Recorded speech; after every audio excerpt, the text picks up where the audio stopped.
మరోసారి జూమ్లో పాల్గొని దేవుని వాక్యం వినేందుకు సమయాన్ని వెచ్చించినటువంటి క్రీస్తునందు ప్రతి సహోదరికి సహోదరిమలందరికీ కూడాను మనపూర్వకంగా వందనాలు తెలియపరుస్తున్నాను. నా మాట క్లియర్గా ఉందండి? Okay, right. మనం సంఖ్యాకాండం అనే పుస్తకాన్ని నేర్చుకుంటూ ఉన్నాం. ఈ సంఖ్యాకాండం అనే పుస్తకం ఇశ్రాయేల్ని 2 మార్లు లెక్కించినటువంటి సంగతులను మనం ఈ పుస్తకంలో చదువుతున్న ఆ కారణం చేత ఈ పుస్తకానికి సంఖ్యాకాండం అనే మాటని పెట్టినట్టుగా మనం గ్రంథ పరిచయంలో మనం నేర్చుకున్నాం. ఈ పుస్తకాన్ని మనం 36 అధ్యాయాలు కూడాను మనం 3 భాగాలుగా విభజించి నిన్నటి దినాన నోట్స్ రాసుకున్నాం. మొదటి భాగంలో ఏముందో అది బైబిల్లో ఈరోజు గుర్తుపెట్టుకోవడానికి ప్రయత్నం చేద్దాం. అంటే ఈ సంఖ్యాకాండము అంతా కూడాను మొదటి భాగంగా మనం చూసినప్పుడు ఇశ్రాయేలు వాగ్దాన భూమైనటువంటి కనానికి వెళ్ళే విషయంలో వీళ్ళు ప్రయాణానికి సన్నద్ధులైన విషయం, సిద్ధపడినటువంటి విషయం మనం చూస్తూ ఉన్నాం. సీనాయి వద్ద జరిగిన సంగతులు, ప్రయాణానికి సిద్ధపాటు అనేది మొదటి భాగంగా మనం చెప్పుకున్నామండి. అలాగనే అంటే సంఖ్యాకాండం 1వ అధ్యాయం 1 నుంచి 10వ అధ్యాయం 10వ వచనం వరకు ఈ విషయాన్ని మనం చూస్తాం. సీనాయి వద్ద జరిగిన సంగతులు, ప్రయాణానికి సిద్ధపాటు లేకపోతే సన్నాహాలు. రెండో భాగంగా 10వ అధ్యాయం 11వ వచనం నుంచి 21వ అధ్యాయము 20వ వచనం వరకు అంటే ఇశ్రాయేల్ ప్రయాణమై సీనాయి నుండి వారు మోయాబు వరకు చేసిన ప్రయాణం చూస్తామండి. ఇశ్రాయేలు వాగ్దాన భూమి అయిన కనానికి వెళ్ళే విషయంలో ప్రయాణం స్టార్ట్ అయ్యి సీనాయి దగ్గర స్టార్ట్ అయింది. సీనాయి నుండి వారు మోయాబు మైదానం వరకు చేసినటువంటి ప్రయాణం మనం చూస్తాం. అంటే ఈ ప్రయాణంలో దేవుని వాగ్దానం నమ్మక, దేవుని యొక్క కార్యాలు చూసి కూడా విశ్వసించక, దేవుని మీద తిరుగుబాటు చేసి, దేవుడు ఏర్పాటు చేసిన నాయకుల మీద తిరుగుబాటు చేసి అరణ్యంలో ఏ విధంగా ఇశ్రాయేల్ సర్వ సమాజం లక్షల్లో ప్రజలు ఎలాగ హతులయ్యారో వారు వాగ్దాన భూమిలో ప్రవేశించలేకపోవటానికి కారణాలు ఏంటో, వారి వైఫల్యాన్ని గురించి మనం ఆ అధ్యాయాల్లో మనం చూస్తాం. తర్వాత చివరి భాగం మనం 21వ అధ్యాయము 21 నుంచి 36వ అధ్యాయము 13 వరకు మోయాబు వద్ద జరిగినటువంటి సంగతులు మనం చూస్తామండి. అంటే మోయాబు మైదానంలో జరిగినటువంటి సంగతులు మనం చూస్తాం. అంటే ఈ మోయాబు మైదానంలోనే మనం 26వ అధ్యాయంలో చూస్తే ఇశ్రాయేల్ ప్రజల్ని 2వ మారు లెక్కించిన విషయం చూస్తాం. అంటే మొదటిసారి లెక్కించిన విషయం, రెండోసారి లెక్కించిన విషయం ఎందుకు లెక్కించబడిందో మనం గత పాఠంలో చెప్పుకున్నాం. అయితే ఈరోజు మనం ఏం చేద్దామంటే, సార్ మీ బైబిల్ తెరవండి. బైబిల్లో నేను చెప్పినటువంటి మొదటి భాగానికి సంబంధించిన విషయాలు కొద్దిగా మనం బైబిల్లో గుర్తుపెట్టుకోవడానికి ప్రయత్నం చేద్దాం. మొదటి అధ్యాయాన్ని మనం ఏ మాట చేత గుర్తుపెట్టుకున్నామండి? మొదటి అధ్యాయాన్ని మనం ఏ మాట చేత గుర్తుపెట్టుకున్నాం?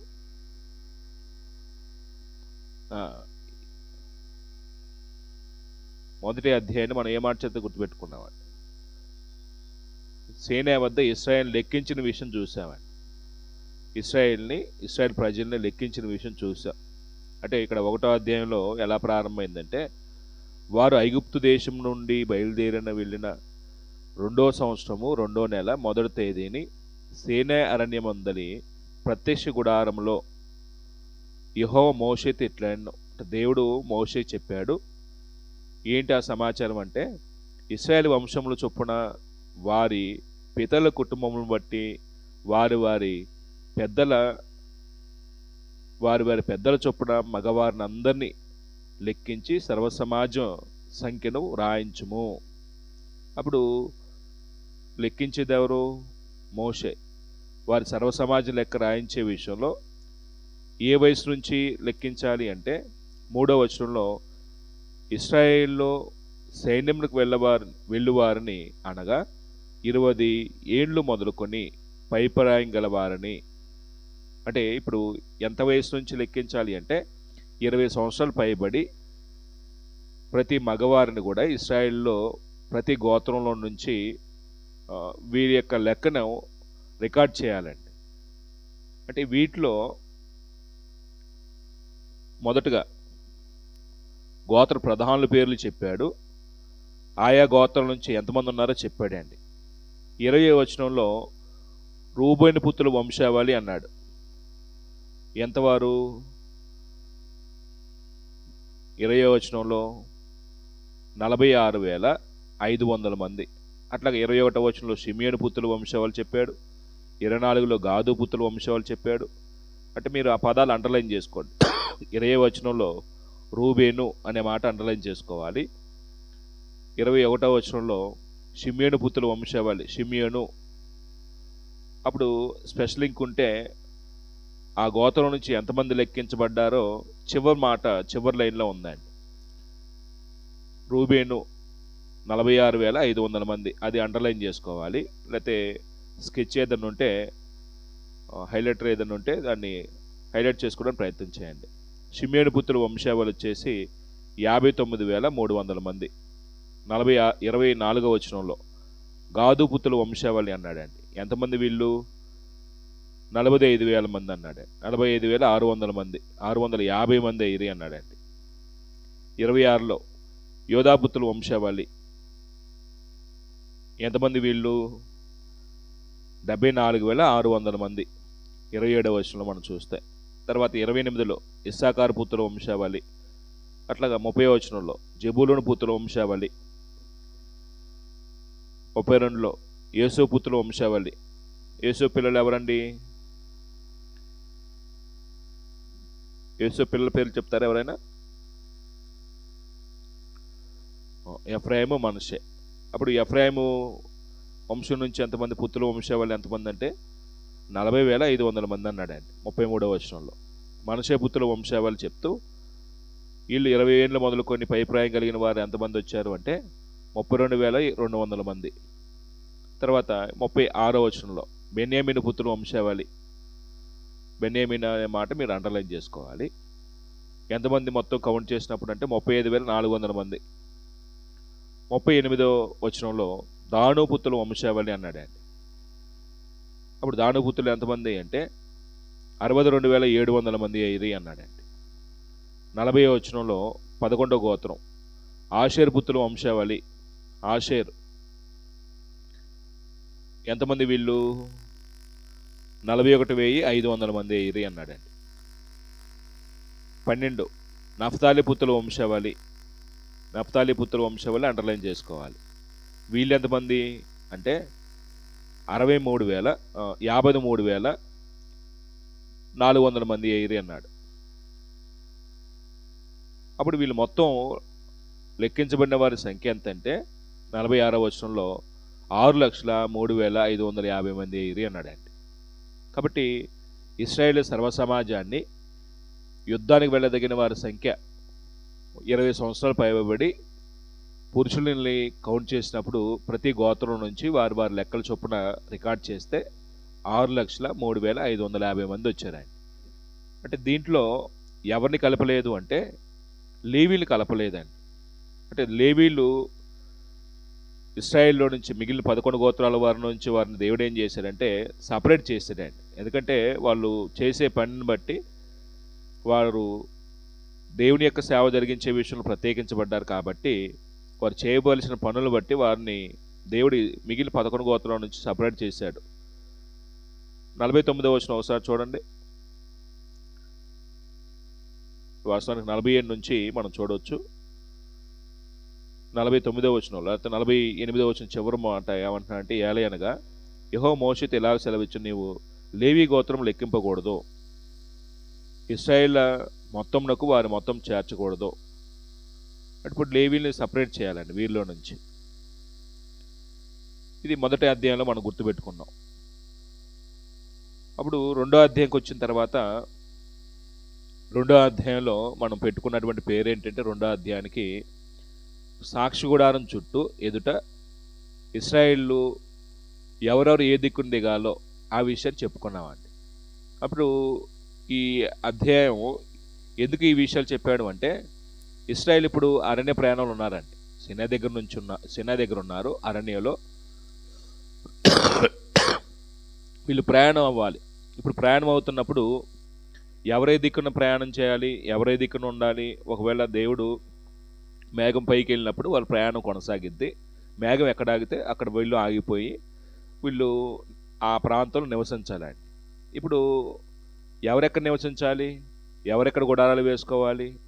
ఒకవేళ ప్రయాణం చేస్తున్నప్పుడు ఎవరు ముందు వెళ్ళాలి, వారి తర్వాత ఎవరు వెళ్ళాలి, ఎవరి తర్వాత ఎవరు వెళ్ళాలి అంటే ఈ సిస్టమేటిక్ మనుషులకు అప్పచెప్పకుండా దేవుడు ఏం చేశాడంటే, దేవుడు వారి మధ్య ఉన్నాడు కాబట్టి, దేవుడు వారితో ఉండి వారిని నడిపిస్తూ ఉన్నాడు కాబట్టి, ప్రజలు కూడా దేవుడు మా మధ్య ఉన్నాడని క్రమశిక్షణ ఉండటానికి దేవుడు ఒక సిస్టమ్ పెట్టాడండి. అంటే ఎవరు ఏ దిక్కున దిగాలో. ఎందుకంటే వీళ్ళు కొద్దిమంది లేరండి. యుద్ధానికి వెళ్ళదగిన వారి సంఖ్య 6,03,550 మంది, అంటే 20 సంవత్సరాలు పైబడిన వారు. వారికి ఒకవేళ వివాహం అయితే భార్యలు అయితే వాళ్ళకి 6 లక్షలు ఉంటారండి. ఒకరు ఇద్దరేసి పిల్లల చొప్పున లెక్క పెట్టుకున్న వాళ్ళకే ఇంకొక 12 లక్షలు ఉంటారండి. 12 24 లక్షల మంది, అంటే 24 లక్షల మంది కంటే ఎక్కువే ఉండుంటారు బహుశా. ఈ 24 లక్షల మంది ఇప్పుడు అరణ్య ప్రయాణంలో ప్రయాణమై ఓ ప్రాంతం నుంచి మరో ప్రాంతం వెళ్తున్నప్పుడు ఎవరి తర్వాత ఎవరు నడవాలి? అంటే ఇప్పుడు మనమైతే ఏం చేస్తామంటే నెట్టుకొని తోసేసుకొని వెళ్ళిపోతూ ఉంటామండి. ఒక చోట ఒకవేళ నివసించాలనుకుంటే ఎవరికి ఇష్టమైన ప్లేస్కి వాళ్ళు వెళ్ళిపోవటానికి ప్రయత్నం చేస్తారు. కొన్ని సందర్భాల్లో ఏమైందంటే ఒకే ప్లేసు ఇద్దరు ముగ్గురు నచ్చిద్దండి. మేము అక్కడ ఉంటాం, నేను అక్కడ ఉంటాను, కొట్టుకు చేస్తామండి. ఇలాంటి కొట్లాట్లో సమస్యలో ఒకరి మీద ఒకరు ఆధిపత్య పోరు, ఇలాంటి వ్యత్యాసాలు మనుషులు కలగకుండా సిస్టమేటిక్గా క్రమంగా డిసిప్లిన్తో దేవుడి ప్రజలైనటువంటి వారు దేవుడు వాగ్దానం చేసినటువంటి ఆ పాలు తేనెలు ప్రపంచ దేశానికి వెళ్ళే ప్రయాణంలో దేవుడు ఇలాంటి సిస్టమ్ పెట్టాడండి. అందుకే వీరు ఒకవేళ ప్రయాణం అవుతున్నప్పుడు నీరు సమస్య ఏర్పడింది అనుకోండి, అలసిపోతారు ప్రయాణంలో. ఈ ప్రయాణంలో అలసిపోయి నీరు లేక సనుగులు ప్రారంభం అవుతాయి. ఒకవేళ నీరు అక్కడ జల ఊరిందనుకోండి, జల ఊరినప్పుడు ఆ నీటి కొరకు ఏం చేస్తారండి, జనులందరూ ఎగబడి తోసేసుకొని కొట్టుకొని కొంతమంది చచ్చిపోతారండి. మనం పుష్కరాల్లో అప్పుడప్పుడు జరుగుతున్న సందర్భాల్లో చూస్తామండి. కొంతమంది ఆ మునిగిపోయినట్టుగా తొక్కిసలాట్లో చచ్చిపోయినట్టుగా మనం చూస్తూ ఉంటామండి మనం పేపర్లో. అంటే అలాంటి ఇతరులకి హాని జరిగించే, కీడు జరిగించే దుష్కార్యాలు ఎటువంటివి జరగకుండా దేవుడు ప్రజలు క్రమశిక్షణతో ఉండడానికి దేవుడు ఈ సిస్టమ్ పెట్టాడండి. మీరు నిన్న రాసుకున్నారు. ఒకసారి 3వ వచనం చూడండి. ఒకసారి 3వ వచనంలో, 2వ అధ్యాయము 3వ వచనంలో, అంటే ఎవరో ఏ దిక్కున దిగాలో ఇశ్రాయేలు సర్వసమాజం గురించి ఇక్కడ చెప్తున్నాడు. ఇక్కడ లేవీల గురించి ప్రస్తావించండి. లేవీల గురించి 3వ అధ్యాయంలో ప్రస్తావిస్తాడు. 2వ అధ్యాయం మాత్రం లేవీలే కాకుండా మిగిలిన సమాజం వారు ఎవరు ఏ దిక్కున ఉండాలో చెప్తూ 3వ వచనంలో 2వ అధ్యాయము ఇక్కడ అన్న మాట ఏంటంటే, సూర్యుడు ఉదయించు తూర్పు దిక్కున యోధాపాలెం ధ్వజము గలవారు. అంటే తూర్పు, ఇది సాక్షి గుడారం. అయితే మీరు నిన్న మ్యాప్ చూపించే కదండి, ఆ సాక్షి గుడారానికి తూర్పు వైపు ఎవరు ఉండాలి? యోధాపాలెం ఉండాలండి. అంటే ఈ యోధాపాలెంలో 3 గోత్రాలు కలిసి ఉంటారు. యోధాపాలెము, అలాగనే వారికి సమీపంగా ఇస్సాకారు పాలెము, అంటే ఇస్సాకారు గోత్రము. యోధా వారికి సమీపంగా ఇస్సాకారు గోత్రం, ఇస్సాకారు గోత్రానికి సమీపంగా జెబూలూను గోత్రం. ఈ 3 గోత్రాల వారిని కలిపి తూర్పున యోధాపాలెంగా పరిగణిస్తారండి. ఇది మీరు 3వ వచనం చూస్తే తూర్పు దిక్కున యోధాపాలెము, ఆ పదం అండర్లైన్ చేసుకోండి. 5వ వచనంలో అతని సమీపమున ఇస్సాకారు గోత్రికులు దిగవలను. అంటే యోధాకి సమీపంగా ఎవరు దిగాలి? ఇస్సాకారు దిగాలి. వారికి సమీపంగా ఎవరు దిగాలి? 7వ వచనంలో అతని సమీపంలో జెబూలూను గోత్రికులు ఉండవలను.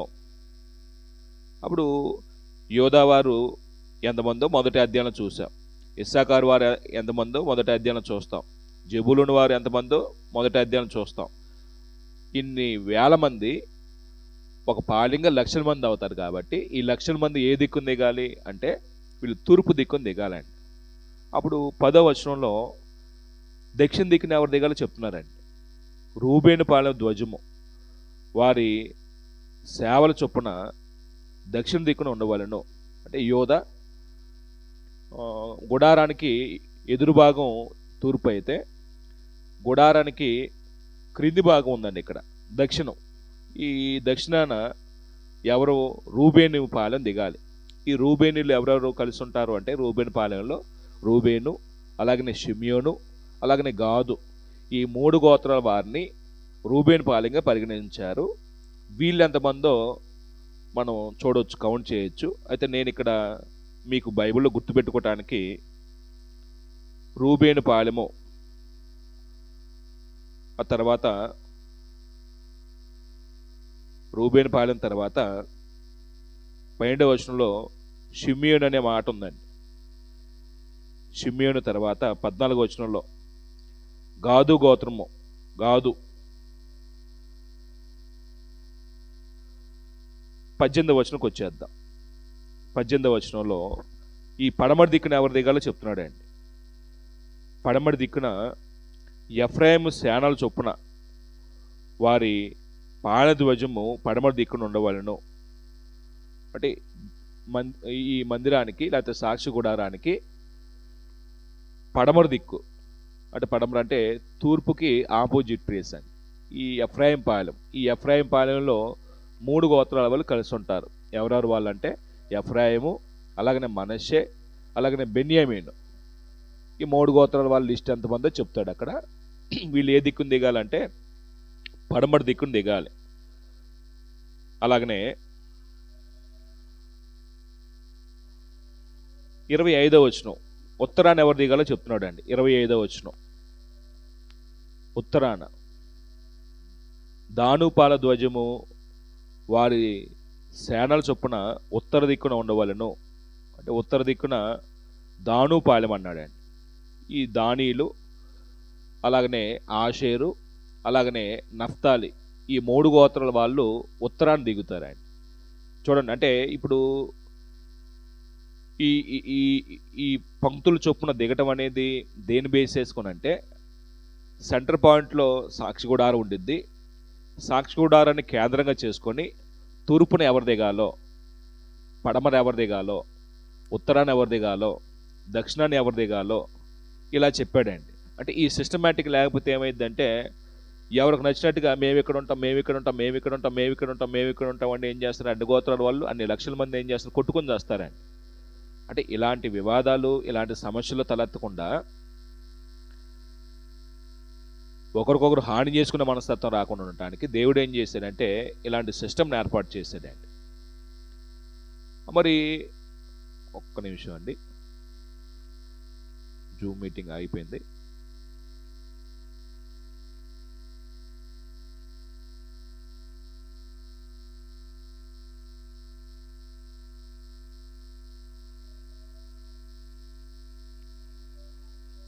నా మాట క్లియర్గా ఉందా?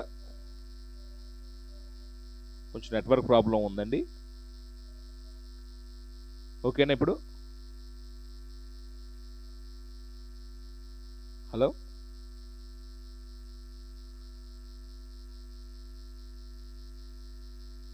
నా మాట వినిపిస్తుందా? జూమ్లో పాల్గొన్నవారు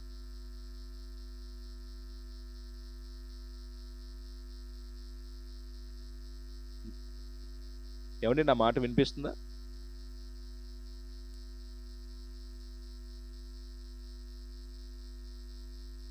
హలో హలో, నా మాట వినిపిస్తుందా? ఓకే ఓకే, నెట్వర్క్ ప్రాబ్లం ఉందండి కొంచెం. రైట్. ఇప్పుడు ఇవేమో ఇశ్రాయేలు సామాన్యమైనటువంటి గోత్రాలు, అంటే 11 గోత్రాలు వారు, లేకుంటే చెప్పాలంటే ఇప్పుడు లేవీలు ప్రత్యేకించాడు కదా. ఒకసారి 2వ అధ్యాయము 17వ వచనం ఒకసారి చూడండి. లేవీలు ఎక్కడ దిగాలో చెప్తాడండి. ప్రత్యక్ష గుడారము లేవీల పాలెంతో పాలెముల నడుమ సాగి నడవలను. వారెట్లు దిగుదురో అట్లే తమ తమ ధ్వజులను బట్టి ప్రతి వాడును తమ తమ వరుసలో సాగి నడవలను. అంటే ఇప్పుడు గుడారానికి ఈ ఇశ్రాయేలు గోత్రాల వారికి నడుమ మధ్యలో ఎవరు దిగుతారంటే లేవీలు దిగుతారండి. అంటే లేవీలు ఇందాక ఇశ్రాయేలు సర్వసమాజంలో లెక్కించబడలేదు. రెండోది వీళ్ళతో కలిసి లేవీలు నివసించడానికి దేవుడు అనుమతి ఇవ్వలేదండి. అంటే ఇప్పుడు దేవుని సేవ జరిగించే వాళ్ళు కాబట్టి వాళ్ళకు ఒక ప్రత్యేకమైనటువంటి ఆ, జనాభా లెక్కలుగా వాళ్ళని పరిగణలోకి తీసుకుంటారు. రెండోది వాళ్ళు నివసించే విషయంలో కూడా వీళ్ళతో కలిపి కాకుండా గుడారానికి ఇస్రాయేల్ సర్వ సమాజానికి మధ్య భాగంలో నివసించడానికి దేవుడు వారికి పర్మిషన్ ఇచ్చాడండి. అప్పుడు ఈ లేవి కుమారులు ఎవరెవరు? మనం 3వ అధ్యాయం చదువుతున్నప్పుడు మనం నిన్న చెప్పుకున్నాం కదా, గెర్షోను, కహాతు, మెరారి. ఈ ముగ్గురు, ఒక్క నిమిషం అండి,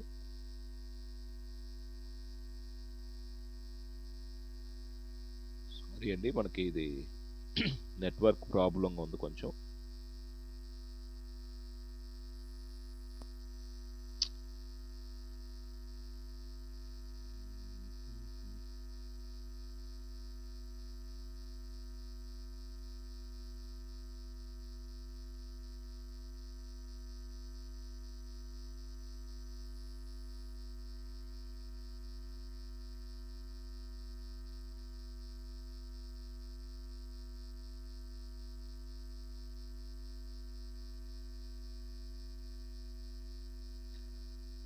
రైట్. అంటే లేవీల్ని ఇస్రాయేల్తో పాటు కలిపి లెక్కించలేదు, ప్రత్యేకంగా లెక్కించారు.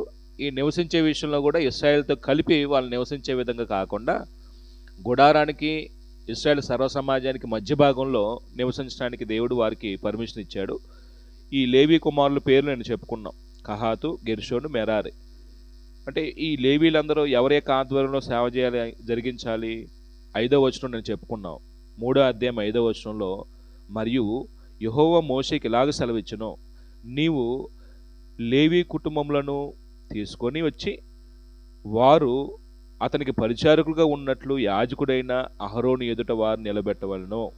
అంటే ఇప్పుడు ఈ లేవీలందరూ కూడాను ఎవరి ఆధ్వర్యంలో, ఎవరి చేతి కింద పని చేయాలి అంటే ఈ అహరోను ఆధ్వర్యంలో, అహరోను చేతి కింద ఉండి పని చేయాలండి. ప్రధాన యాజకుడు అహరోను కాబట్టి. ఇప్పుడు ఈ 3వ అధ్యాయము మనం చూసినటువంటి సంగతి ఏంటంటే లేవీలు లెక్కించారు. లేవీల్లో ఈ గెర్షోనీలు ఎంతమందో, కహాతీలు ఎంతమందో, మెరారీలు ఎంతమందో ఈ విషయాలు లెక్కించారు. వాళ్ళు లెక్కించిన తర్వాత వాళ్ళు కాపాడవలసినవి, వారు ఏ దిక్కును దిగాలో వారు కాపాడవలసిన వాటిని గురించి ఈ 3వ అధ్యాయంలో వివరించాడండి. ఒకసారి చూస్తే లేవీలు లెక్కించినటువంటి సందర్భం మనం 21వ వచనం ఒకసారి చూడండి. 21వ వచనం 3వ అధ్యాయంలో 21వ వచనం చెప్పిన మాట ఏంటంటే, లిబ్నీలు, షిమీలు, గెర్షోనీలు వంశస్థులు గెర్షోని వంశపు వారు వీరే. ఇప్పుడు గెర్షోనీల గురించి చెప్పిన మాట ఏంటంటే వారు లెక్కించబడిన వారు. ఈ గెర్షోనీలు ఎక్కడుండాలి? గెర్షోనీలు 7,500 మంది అన్నారు. వీళ్ళు ఎక్కడుండాలి అంటే పడమటి దిక్కున దిగవలను. గెర్షోనీలు తూర్పుకి ఆపోజిట్ ప్లేస్ పడమరైతే ఎక్కడ దిగాలి? ఈ ఎఫ్రాయిం పాలెనికి సాక్షి గుడారానికి మధ్య ఇక్కడ దిగాలండి గెర్షోనీలు. ఈ గెర్షోనీలు పడమటి దిగుతారు. అలాగనే 28వ వచనం ఒకసారి వద్దాం. 28వ వచనంలో లేకపోతే 27వ వచనంలో కహాతీలు ఏ దిక్కును దిగాలి అని చెప్తూ వారు లెక్కించబడిన సంఖ్య ఎంత అంటే 8,600 మంది అన్నాడు. వీళ్ళు ఎక్కడ దిగాలి అంటే మందిరం ప్రక్కన ఈ దక్షిణ దిక్కును దిగాలండి. ఈ దక్షిణ దిక్కున రూబేను పాలెం ఉంది. రూబేను పాలెనికి సాక్షిగూడానికి మధ్య ఈ కహాతీలు దిగుతారు. వీళ్ళు ఎంతమంది ఉన్నారు అంటే 8,600 మంది ఉన్నారండి దక్షిణ దిక్కున. అలాగనే 33వ వచనంలో ఈ మెరారీలు ఉన్నారు, లేవీ కుమారులు మెరారీలు. 33వ వచనంలో మెరారీ వంశం ఏదనగా అని చెప్పి వాళ్ళు ఎంతమంది సంఖ్య 6,200 మంది 34వ వచనం చెప్పాడు. ఈ పదాలు కొంచెం అండర్లైన్ చేసుకుంటే మీరు చదువుకున్నప్పుడు ఈజీ అయిద్ది. వీళ్ళు ఎక్కడ దిగాలి? 35వ వచనం చివరి మాట, వారు మందిరమునొద్ద ఉత్తర దిక్కున దిగవలసిన వారు. తూర్పున అంటే ఉత్తర దిక్కున దిగాలి. ఎఫ్రాయిము సాక్షిగూడానికి మధ్య ఏమో గెర్షోనీలు దిగుతారు, ఇది పడమర. దక్షిణానేమో కహాతీలు దిగుతారు, ఉత్తరానేమో మెరారీలు దిగుతారండి. మరి ఇప్పుడు మోషే ఎక్కడ ఉండాలి, అహరోనులు ఎక్కడ ఉండాలి, మోషే కుమారులు ఎక్కడ ఉండాలి అనేది ఒకసారి మనం ఆలోచన చేసినప్పుడు మోషే అహరోనుల్ని దేవుడు తూర్పు వైపు ఉండమన్నాడండి.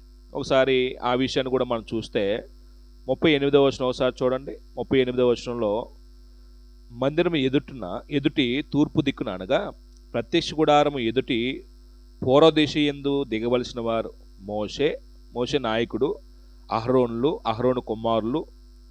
వీళ్ళు ఏం చేయాలి? ఇశ్రాయేలు కాపాడవలసిన పరిశుద్ధ స్థలం వారే కాపాడవలను. అనుడెవడు సమీపించిన ఎడల అతను మరణశిక్ష నందును. అంటే గుడారము ఎదుట మోషే, అహరోను కుమారులు దిగాలండి.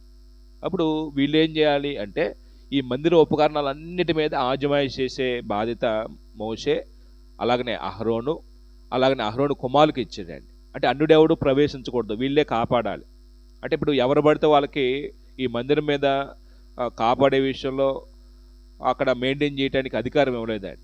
దేవుడు ఎవరికి అధికార బాధ్యతలు ఇచ్చారో వారే ఇక్కడ సిస్టమేటిక్గా జరిగిస్తూ వస్తాడు. అన్యుడెవడు ప్రవేశించకూడదు, ప్రవేశిస్తే చచ్చిపోతారు. ఎవడు పడితే వాళ్ళు ముట్టకూడదు, ముట్టితే చచ్చిపోతారు. అంటే దేవుడు ఎంత క్రమశిక్షణ పెట్టాడండి. మరి మోషే కుమారులు ఉన్నారు, వాళ్ళు ఎక్కడ దిగాలి? వాళ్ళు ఎక్కడ ఉంటారండి మోషే కుమారులు? ఏమంటే మోషే కుమారులు ఎక్కడ ఉంటారు? అయిపోయింది, టైం కూడా అయిపోయింది. అంటే మోషే కుమారులు ఈ కహాతీల వంశం ఎక్కడైతే ఉందో వీళ్ళు పరిశుద్ధ స్థల ఉపకరణాలు మోసేవారు కాబట్టి ఈ కహాతీలు ఉండే చోట మోషే కుమారులు ఉంటారండి. ఈ మోషే కుమారులు మోషేతో కలిసి ఉండరు. మోషే నాయకుడైనప్పటికీ కూడాను మోషేతో సమానమైనటువంటి నాయకత్వాన్ని వీళ్ళకి ఇవ్వలేదు దేవుడు. మోషే తూర్పునుంటే వీళ్ళు ఎక్కడ ఉంటారు? దక్షిణాన్ని ఉన్నారండి మోషే కుమారులు. వీళ్ళు కహాతీలతో కలిసి పనిచేస్తారు.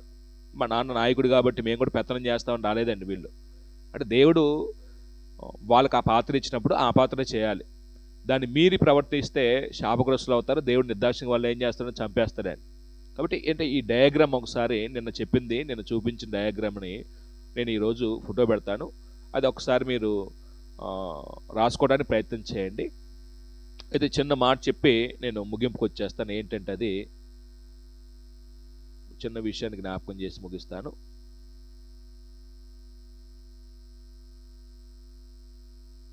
మూడోసారి అయిపోయిందండి, నెట్వర్క్ కొంచెం ఇబ్బంది ఉంది.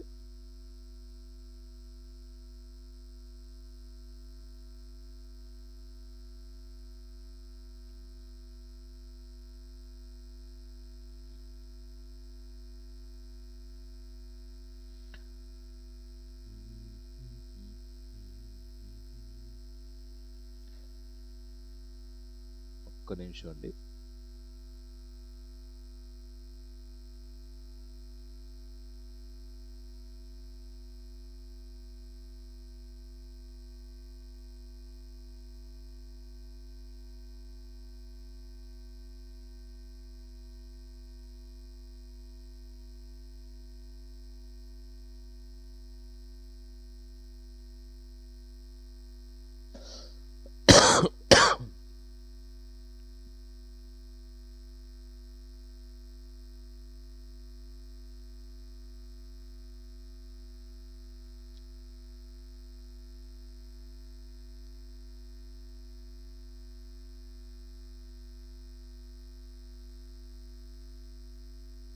సారీ అండి, ఇది నెట్వర్క్ ఇబ్బంది అవుతుంది, బాగా కట్ అయిపోతూ వస్తుంది.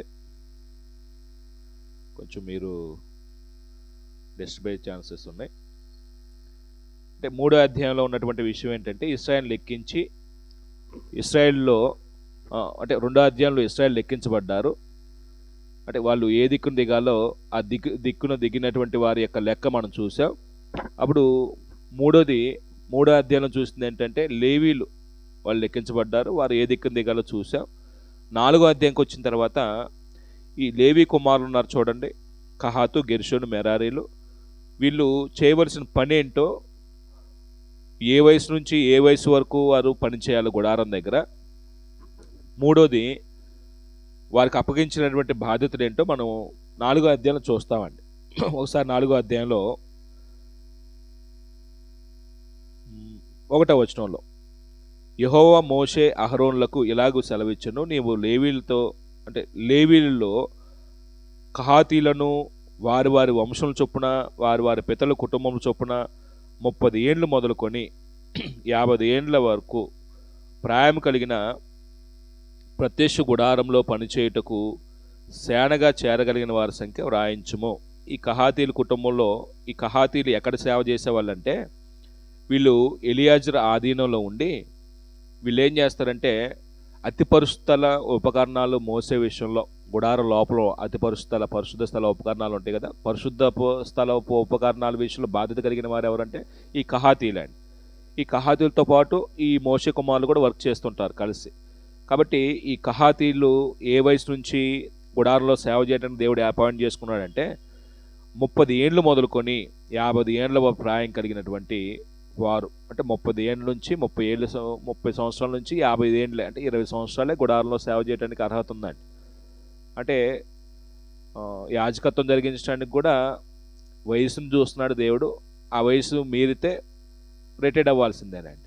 అంటే ఎందుకు రిటైర్మెంటు అంటే, ఈ పరిశుద్ధ స్థల ఉపకరణాలు చాలా భారంగా బరువుగా ఉంటాయండి.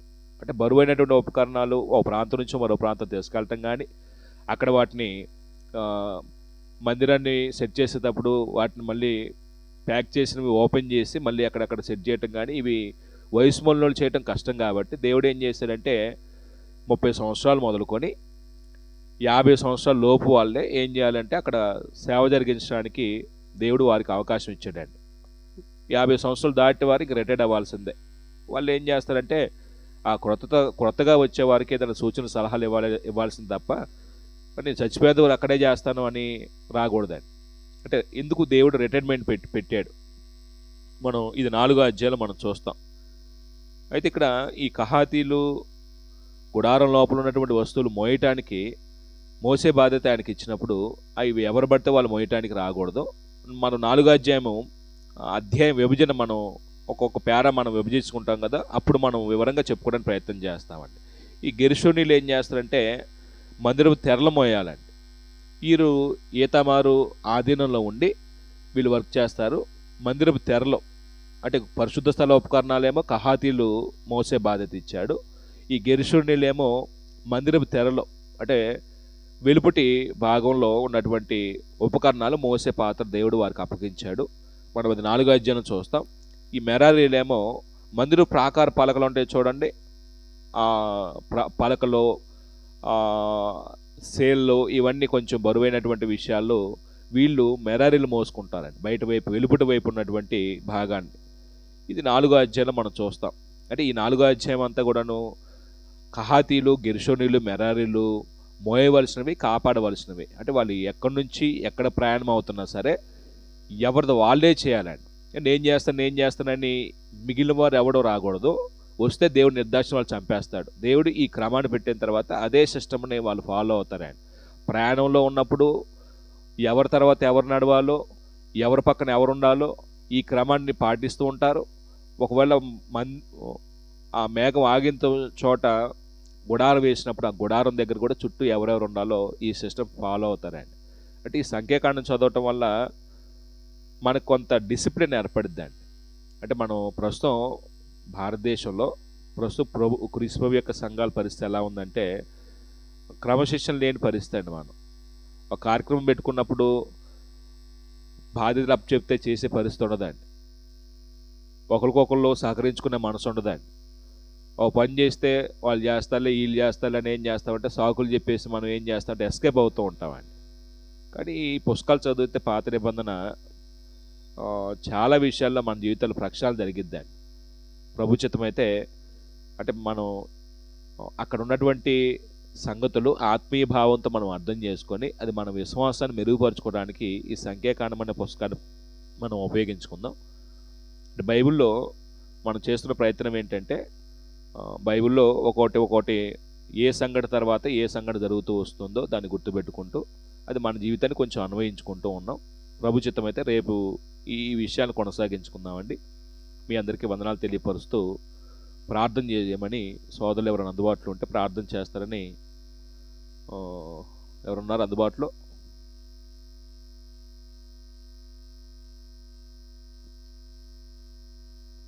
జూమ్లో పాల్గొన్నవారు, ప్రార్థన చేయని సహోదరులు. సరే, ప్రార్థన చేసుకుందాం. నేనే చేస్తాను, ముగించుకుందాం. పరిశుద్ధుడ నీతిమంతుడకు మా తండ్రి, కృప కలిగిన మా దేవ, ఈ ఉదయకాల సమయంలో సంఖ్యాకాండం అనే పుస్తకాన్ని మేము వరుస క్రమం నేర్చుకోగలుగుటకు నేను అక్కడున్న సంగతులు మేము అర్థం చేసుకొని ఒక పట్టణ గ్రహింపుతో మా విశ్వాసాన్ని కొనసాగించే విషయంలో మీ సహాయం కొరకు ప్రార్థన చేస్తూ ఉన్నాం. కృప చూపించండి, ఆదుకోనండి తండ్రి. మీరు ఇచ్చినటువంటి అవకాశాన్ని బట్టి, మీరు ఇచ్చినటువంటి కృపను బట్టి మేము ఇలాగ చదివి అక్కడ ఉన్న స్తోత్రాలు మేము తెలుసుకొని మా జీవితంలో ఉన్నటువంటి ప్రతి విధమైన లోపాన్ని సరిచేసుకొని విశ్వాసంలో మెరుగుపట్టుకు ఆత్మ సంబంధ జీవితాన్ని క్రమపరచుకోగలుగుటకు సహాయం దయచేయండి. ఈ దినచర్యలన్నింటిలో కూడా మీరు తోడుండండి, మీ కృపదలు అందించండి. ఏ పాపానికి మేము చోటు ఇవ్వకుండా నీతి ప్రవర్తన కలిగి మేలుకొని బ్రతికేయగలిగే భాగ్యం మాకు అనుగ్రహిస్తారు నమ్ముతూ మరోసారి ప్రార్థనా సహాయం కోరిన వారందరి విషయంలో కూడా మీరు జ్ఞాపకం చేసుకుంటండి. ఆరోగ్యపరమైనటువంటి సమస్యలు, ఆర్థికపరమైన సమస్యలు, కుటుంబంలో నెమ్మది, శాంతి, సమాధానమైన పరిస్థితులు, నిరుద్యోగంలో ఉండి నేను ఉద్యోగ ప్రయత్నంలో ప్రయాసపడుతున్నటువంటి సోదరుల విషయంలో, సోదరిమణుల విషయంలో, ఇట్లా కుటుంబంలో ఏది కొదువు కలిగి ఉండి మీ సహాయం కోరుతున్నారో అందరి పట్ల మీ దయ చూపించి ఉపకారం చేస్తారు నమ్ముతూ విశ్వసిస్తూ ఈ దినము నాయన ఏ పాపంలో మేము జారిపోకుండా మమ్మల్ని మేము మీ వాక్యం ద్వారా కాపాడుకోగలిగే జ్ఞానం ఇవ్వమని సంఘంగా మేము కూడి మిమ్మల్ని సేవించే విషయంలో నాయన మీరు ఇస్తున్న అవకాశాలన్నింటినీ కూడా సద్వినియోగం చేసుకునేలాగా కృప చూపిస్తారు నమ్ముతూ ఈ మా మనవులన్నీ కూడాను యేసుక్రీస్తు వారి పరిశుద్ధ నామములు వేడుకొని ప్రార్థిస్తూ ఉన్నాం తండ్రి, ఆమేన్. మరోసారి ప్రభునామములో మీ అందరికీ వందనాలు తెలియపరుస్తున్నానండి.